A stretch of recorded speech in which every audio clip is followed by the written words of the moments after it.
Of Studies by Francis Bacon. Studies serve for delight, for ornament, and for ability. Their chief use for delight is in privateness and retiring, for ornament is in discourse, and for ability is in the judgment and disposition of business. For expert men can execute and perhaps judge of particulars one by one, but the general counsels and the plots and marshalling of affairs come best from those that are learned. To spend too much time in studies is sloth. To use them too much for ornament is affectation. To make judgment wholly by their rules is the humor of a scholar. They perfect nature and are perfected by experience.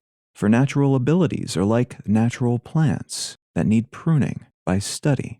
And studies themselves do give forth directions too much at large, except they be bounded in by experience. Crafty men condemn studies, simple men admire them, and wise men use them.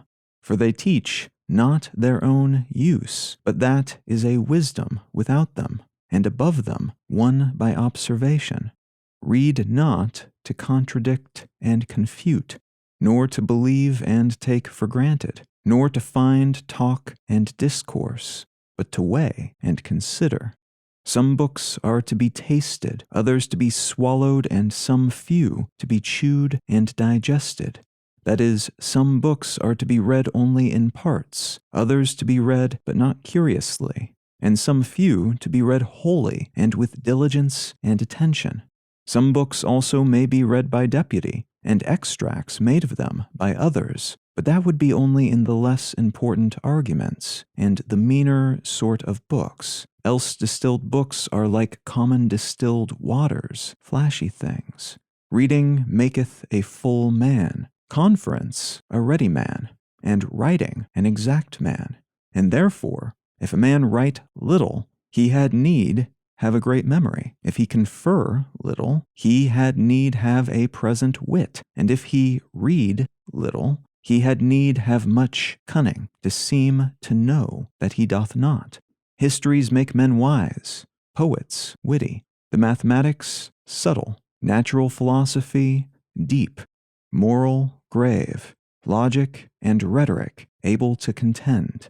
Abuent studia in mores. Nay, there is no stone or impediment in the wit, but may be wrought out by fit studies. Like as diseases of the body may have appropriate exercises. Bowling is good for the stone and reins, shooting for the lungs and breast, gentle walking for the stomach, riding for the head, and the like.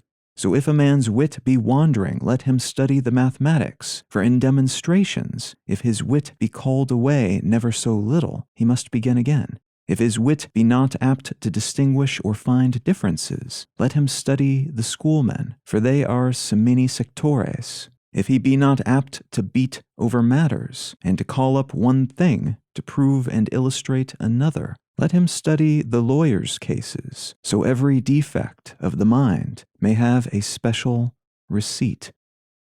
Of Studies by Francis Bacon.